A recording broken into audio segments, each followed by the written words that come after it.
Hi everybody, welcome back to my channel, Nonstop Talking with your girl here, Vivian Liu. Today, originally I was like, oh, I keep doing series wrap up for books and manga, and I wanted to do it for TV shows. And if you saw my September 2019 wrap up, I actually finished Elementary, and I was thinking, oh, I'm gonna do a series wrap up for that. And I was jotting down notes and like stuff. I realized like this is really difficult to do. Like there's no way I can do season breakdowns. There's no way like I could be able to talk about a series in its entirety like that format for series wrap up. So I thought, okay, I'll drop this and maybe like talk about it in another way. And I thought, okay, maybe I can talk about it in like a review style, as like how I do like Asian dramas. And I'm still working out the kinks for that, just because like, you know, it's like 7 seasons of content. Like how do I break it down? How do I review it? I really have no idea. So first I wanted to do it for an Asian, I guess like Chinese variety show that I just watched, which I also finished in the month of September 2019, and it is 心动的信号 season 2. I believe the English name is Heart Signal 2. I like never heard about this show. I don't really watch a lot of Chinese variety shows in general, or like reality shows. But on Instagram, it showed up on my feed that Rainy is one of the panelists, and Rainy Yang is one of my favorite like Taiwanese singers growing up. And then afterwards I saw that Victoria Song, who was like a former member of K-pop group FX, is also a panelist. And like, you know how like Instagram sometimes like has clips and stuff, I saw it and I was like, oh, this is so cute. Rainy looks so adorable in this, and Victoria, like the way she talks, has like a bit of a bite. Like I'm intrigued, so I went on YouTube, found it, watched it, and now I'm here to tell you how I feel about it. Pretty much the premise of the show is that 8 people, 4 single men and 4 single women, live in a house together. I believe it's for a month, but I'm not too sure if I'm remembering that correctly. But yeah, so they live together, and the whole premise is like, or the whole show's premise is trying to like get them to like pick each other on dates and fall for one another and start relationships. Okay, I personally really enjoyed watching this show because I am pretty much the same age as the people who are living in this house, and it's very interesting to see how Chinese people living in China that are my age, how they act, their concept of love, and how they approach dating. So I really enjoyed that. Now I'm gonna break down the panelists real quick and then break down the participants, and then I will kind of give you like an overview, like wrap up, conclusion, thoughts. There will be spoilers in this, so if you haven't seen this and you don't want to like know who ends up with who, don't watch this, or go watch the show and then come back and watch this and see like if we feel the same way. First, let's talk about like the panelists or like the commentators. We have Du Haitao, who is pretty much, I guess, like the person who's like running this group of people. I like him from Happy Camp, 快乐大本营. I think he's very funny, but I don't think he was really good at holding like the crowd together. And I was like reading previous comments that all the commentators for this are completely different from season 1, besides the young girl Yang Chaoyue. So I think like Du Haitao, like he's funny, but he still like has ways to go to be able to like set up the environment for like a proper discussion amongst a group of people. Next we have Zhen Kai. I don't know much about him, but he's one of my sister's favorite like Chinese actors, and so that's why I know of him. I like didn't know much of him going into this, but after watching this, like I find that he's kind of a little bit like uncool, and that makes him like, I guess, lovable in my eyes. So this show kind of like for me like was like an introduction to him, and I was kind of like, oh, he's kind of like dorky, funny-ish. I like that. We have Victoria's song. Like I said, she has a bit of a bite in the things that she says, and I think that's really entertaining. She looks single and ready to mingle, so I hope that she'll like find love in her personal life soon. I think she's really real in the way that she talks, and it adds a different fiery spark to her that I never knew she had, and made the show more entertaining. Then we have Rainy Yang, Yang Tenling. Obviously, like I said, I grew up like listening to her songs, and it's great to see her now. She's like engaged and whatnot, and I'm happy for her. And in this show, I think like seeing her in this environment, we get to see like her really cute and adorable like fangirly side, and I just found that super duper endearing. Last but not least, oh no, there's another person, but there's another person that has the same last name as Yang Tenling, and that's Yang Chaoyue. I don't know anything about this girl. She came out from Produce Camp 2018 and is part of the 火战少女101. Is that the group's name? She's one of the members there. She was really cute in this. Like she was definitely like the young one, all cute and adorable. I don't really know if like I guess like her input is like from the younger audience like input side of things, and that really didn't have much to do with me, but she seemed really like sweet, and maybe one day I will get into the group that she is a part of. Highly unlikely, but maybe. I'm getting off topic, but lastly there is the psychologist of the group.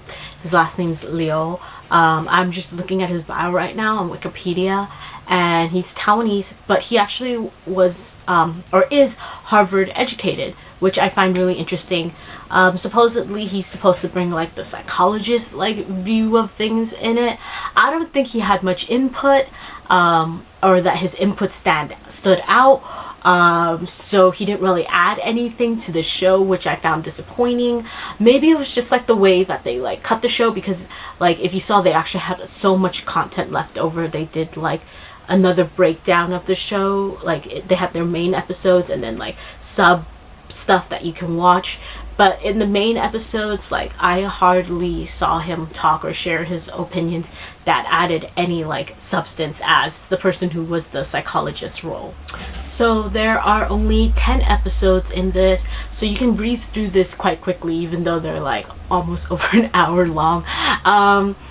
My only complaint is that I don't like that they brought in members so late. Like, so they started off with 6, and then they brought in another guy, and then they brought in another girl.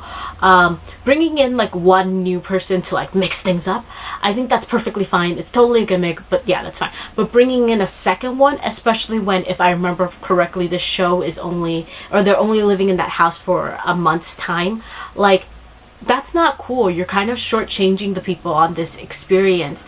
So I didn't really like that concept at all. Like if you wanted to bring in someone new like a few days in, okay, that still works. But if it's like bring in one person new and then bring in a second person new, I think it's really hard, especially for the second new person, when everyone has already like been living together and like getting along with each other, and you're just coming in as like the new kid in class, and like you have to like jump right into being friends. Yeah, it's not cool. I didn't like that the show did that. So I hope that if there are like new seasons of this, that they will like not do that. One thing I found really interesting about this show is that all of the people that are involved in this have like, I guess, like high education or like high background.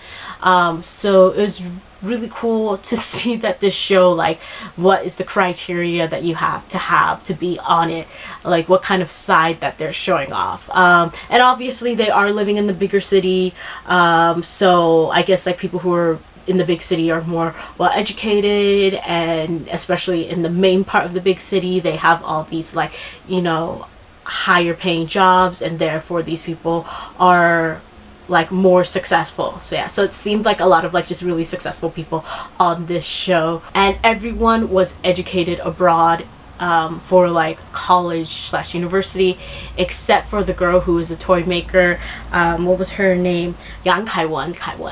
Kaiwan was my favorite. I think she was just so adorable. Her smile was so captivating. She was so charming. I actually kind of wanted her to end up with William. I know I am in the wrong ship. And afterwards they did like a whole like, oh, checking up on the cast members, and we got to see like her relationship with what was his name? Jun?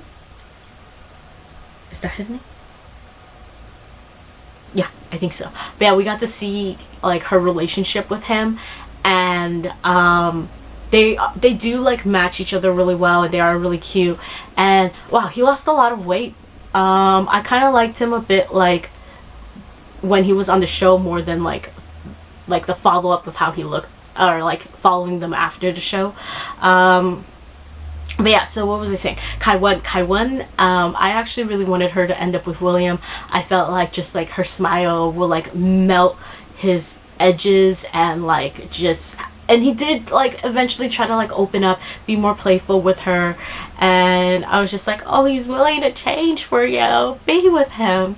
Obviously she didn't pick him, but she did pick a good guy too, because all the things that like Jun did was like super duper romantic, like super duper romantic, to the point where like I thought he went a little bit overboard, or maybe like for me romance is dead. And but like there's that one part where like there was like a person's birthday, and he was saying like, oh, I don't want it to be on a day where another girl is getting gifts that you don't receive any gifts. And you're supposed to think like, oh, that's so romantic, right? But for me, I'm just like, oh god, you're so extra. Stop, it's someone's birthday. Like, what are you doing, trying to like steal the spotlight from the birthday girl? I'm not about that life. Let's celebrate other people's celebration. Like, there's no need to make this about me. You don't need to get me a gift, especially in the middle of her birthday celebration. Like, we could talk about this later. I don't know, but like honestly, yeah, some of the things that he did was really cute, like with the clips and it being like the days of the week. Like, you can have all the days of the week belong, or you can have all my days of the week belong to you. Like, yes, he was super duper romantic, and I can see why some girls would be really into that. I personally thought he was extra but they actually are a really really good fit for each other, as shown in like their like following them after the show like clips and stuff. But I kind of wanted her to end up with William, but obviously that didn't happen, and she did pick a good guy for her. The next couple that like forms is Chen Yichen and Zhang Tian. I don't understand what everyone saw in Chen Yichen. He is not my type, but everyone loved him, everyone picked him, so I guess that's like the Chinese girl type. And I think like from like the beginning it was obvious that like Chen Yichen and Zhang Tian were like meant to be. In the follow-up clips it showed that she decided to go back to New York, to the university as she got her undergrad, to do her master's program. I think it's actually really cool that she's a producer. But yeah, and so they have like a long distance relationship right now, but it's not really like Chen Yichen really knows what he is doing, because I think like he was still a student but works as like a part-time English teacher or something. So they still have a lot of things to like figure out moving forward, because they're in such early stages of their own lives. I wish them the best of luck though. I mentioned William. I did say that I like William, and I think he would have been my favorite of the guys if it wasn't for the fact that afterwards we were introduced to Huang Zhenhan, and then he became my favorite. He's totally like my type. And I really wanted him to find love, so I was hella shipping him with the Hong Kong girl, Hong Kong London girl. What is her name? Pearl, I think. Yeah. So I wanted them to be together because he like was so into her that he like made a cake for her, and she didn't want his affection. She's actually like really cute, I think. Pearl, I think she's really cute, and then she has that very like petite look that I think a lot of like people would like, because that petite look like stirs up something in you that wants to be like protective of her. So I really wanted the two of them to be together because he was so into her, and it was sad that she was just like so into Chen Yichen, because like from like the beginning you could tell it's gonna be Chen Yichen and Zhang Tian. And that's also another reason why I didn't really like Chen Yichen, because I felt like he was the type that would like let feelings drag or let things drag, because he's not very like clear cut, concise and precise with things. But I don't know, that's like maybe like looking into too much into something of like barely 10 episodes into a look of like a show. And lastly, Wu Pei. Wu Pei was the oldest member of this show, I guess. And she's like those like super duper successful young woman who is like making a killing but can't find love, and she wanted Chen Yichen like everyone else, but like I said, Chen Yichen and Zhang Tian were already, and so because I could tell that Pan Zhengru wasn't into, or Pearl wasn't into Huang Zhenhan, I kind of wanted her to give, or I kind of wanted Wu Pei to give him a chance, because they did the whole like bungee jumping thing together, and I'm like, dude, y'all experience life and death with each other. And he was so manly about it, like he was just like, let's go. And like you could, but then he like talks that he was nervous, but because she was nervous he wanted to be like about it.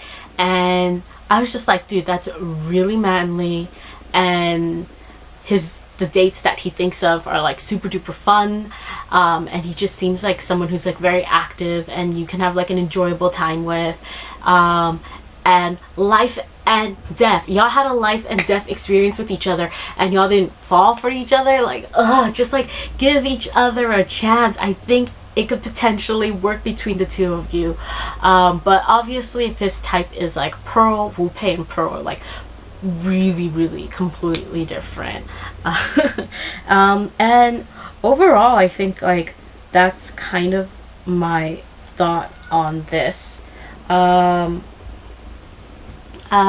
I have anything else to say? No, not really. If you have seen this show, let me know your thoughts below. Did you, so there ended up being two couples that were formed after this show. I really think that Kai Wen and her man, I think they could potentially like walk down the aisle happily ever after. They seem like it. Like I said with Chen Yichen and Zhang Tian, they seem like they still have a lot of things that they need to work through. So I don't know. I think they might hit like a rocky patch, and it's gonna be like be dependent on them to see whether they can move forward from it.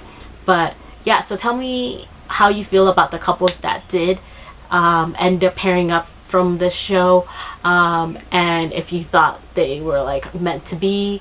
My friend who also watched the show really likes the Kai Wen and Qi Jun pair. I'm getting so repetitive, but yeah, so just let me know if you like the pairings from the show, if there was a pairing that you wanted to see happen that didn't happen. And outro time: like, comment, subscribe. See you in my next video whenever that is. Bye.